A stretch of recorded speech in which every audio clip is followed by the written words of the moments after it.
식물도 동물이나 인간처럼 감정을 가지는 존재란 학설이 꾸준히 제기되었는데요. 정말 식물도 감정이 있을까요? 그 궁금증을 지금 바로 영상으로 만나보시죠. 자신을 둘러싼 환경에게 자극을 받고 어떤 느낌을 갖는 것을 감정이라고 부릅니다. 매일 그리고 매 순간 마주치는 감정을 통해 무엇인가를 말하거나 사고하고 행동을 합니다. 그렇다면 식물도 우리처럼 감정을 느낄 수 있을까요? 잠깐 상상 하나를 해보겠습니다. 여기는 높은 산 끝이 안 보이는 광활한 이곳 앞, 뒤, 양옆 어디를 둘러봐도 눈밖에 없습니다.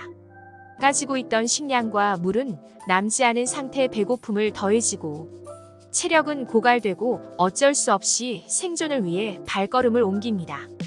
한참을 가다가 저 멀리 희미하게 보이는 불빛 자세히 바라보니 마을이 보이는 것입니다. 이 이야기의 흐름에서 다양한 감정을 느끼셨을 텐데요. 혹독한 환경에 놓인 상황, 그리고 힘겹게 나아가다 발견한 마을 각각의 상황을 인지하고 고립감 혹은 기쁨 등 어떤 감정을 느꼈을 겁니다. 뇌과학에서는 감정을 포유류의 뇌에서 변형계를 중심으로 조직된 즐겁거나 불유쾌한 마음의 상태라고 정의하는데요. 그렇다면 이러한 감정을 식물도 느낄 수 있을까요? 오래전부터 과학자들은 소나무 묘목 사이의 신기한 현상을 연구했습니다. 한 소나무의 뿌리가 다른 소나무 묘목 뿌리로 영양분인 탄소를 전달하는 모습을 발견한 것이죠. 환경학자 수잔시마는 이러한 모습이 실험실이 아닌 숲에서도 일어날 것이라는 가설을 세워보았습니다. 수잔은 이 가설이 입증하기 위해 자기 방사법을 이용해 실험을 진행하였습니다. 쉽게 말해 나무들끼리 이로운 물질들을 서로 주고받는지 추적해본 것이죠. 수잔은 실험을 위해 전나무, 자작나무, 삼나무 세 종류의 나무 80그루를 키웠습니다. 모든 나무에 수정용 동위원소 주사 산소를 주입하고 측정기를 이용해 한 수의 흐름을 추적했습니다. 그 결과 나무들끼리 영양분이 되는 판소를 서로 공유하는 모습을 관찰했습니다. 하나의 나무가 이산화탄소를 흡수해 포도당을 합성한 뒤 그 주변의 나무들에게 탄소로 공유한 것이죠. 수자는 80그루의 모든 나무를 확인해 보았습니다. 어느 한 나무가 햇빛을 잘못 받거나 잎사귀가 없을 때, 즉 어려운 환경에 있을 때 잘 성장하고 있는 다른 나무가 탄소를 공급해주는 모습을 발견할 수 있었습니다. 이 실험에서 전나무와 자작나무는 서로 도와주었는데 삼나무는 혼자 독자적으로 성장한 모습도 발견할 수 있었습니다. 즉 나무들이 서로 경쟁하거나 협력하는 모습을 볼 수 있었던 것이죠. 그렇다면 나무들은 어떻게 소통을 했던 걸까요? 소통의 매개체는 땅속에서 식물들과 공생하는 균근이었습니다. 균근은 식물들의 뿌리에서 서식하는데요. 균근세포가 나무의 뿌리 세포와 만나면 서로 탄소 영양분을 교환합니다.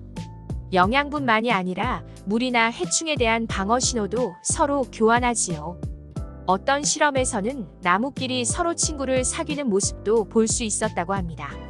친구가 아닌 두 나무의 가지가 봤을 때 자신의 가지를 강하게 만들어 다른 나뭇가지를 밀어내는 모습을 보이거나 자신의 나뭇가지가 과하게 성장해 친구의 가지에 해를 입히지 않도록 가지의 성장 방향과 열매를 다른 곳으로 옮기는 모습도 관찰했다고 합니다. 식물이 위험 신호를 서로 주고받거나 친밀한 관계나 적대적인 관계를 형성한 연구 결과들. 이 결과들을 통해 식물들이 상황을 인지하며 어떤 감정을 갖고 행동하는 것이라는 확실한 결과를 낼 수 있는 것일까요? 감정을 느끼고 생각하고 행동한 것이 아니라 그래서 유전자에 입력된 방식으로 반응하는 것일 수도 있지 않을까요? 이는 실제로 식물의 감정에 대한 회의론 중 하나입니다. 식물이 화학 물질을 뿜거나 햇빛과 양분을 찾아 이동하는 모습은 감성과 생각을 갖고 자극과 반응에 움직이는 것처럼 보이지만 그들은 뇌와 신경세포를 갖고 있지 않기에 그저 유전자에 입력된 방식으로 사물을 감지하고 반응하는 것이다 라는 이야기죠. 그런데 식물도 두뇌 활동을 하며 동물에 대한 유사한 기능을 하는 구조가 뿌리에 존재한다는 이야기가 있습니다. 이것이 바로 찰스 다윈이 주장한 루트 브레인이라는 가설입니다. 그리고 이 가설과 연관이 있는 국내 연구팀의 연구 결과가 있습니다.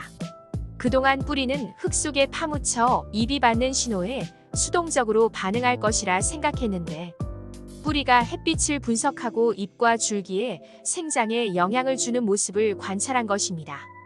빛을 분석했을 뿐만 아니라 다양한 외부 환경 정보를 수집하고 적절하게 반응하는 모습을 보였다고 하는데요. 이 연구 결과는 향후 루트 브레인 가설의 타당성 검증에 크게 기여할 것으로 기대하고 있다고 합니다. 오늘 식물의 효능과 건강 유튜브는 구독자들이 궁금해하는 식물도 감정을 느낄지 생각해보는 시간이었습니다. 식물의 감정에 대해 아직 찬반 논쟁이 있는 만큼 결과를 내기 어려운 이야기인데요. 하지만 궁금하게 여기는 것들을 과학적으로 들여다보려는 노력이 언젠가는 큰 결과를 낼 수 있지 않을까요? 식물의 효능과 건강 유튜브 오늘은 여기까지입니다. 앞으로도 계속적으로 구독자 여러분들의 궁금증을 함께 풀어보도록 하겠습니다. 이 영상이 마음에 드셨다면 구독과 좋아요 꼭 눌러주시면 감사하겠습니다. 다음 영상에서 만나요.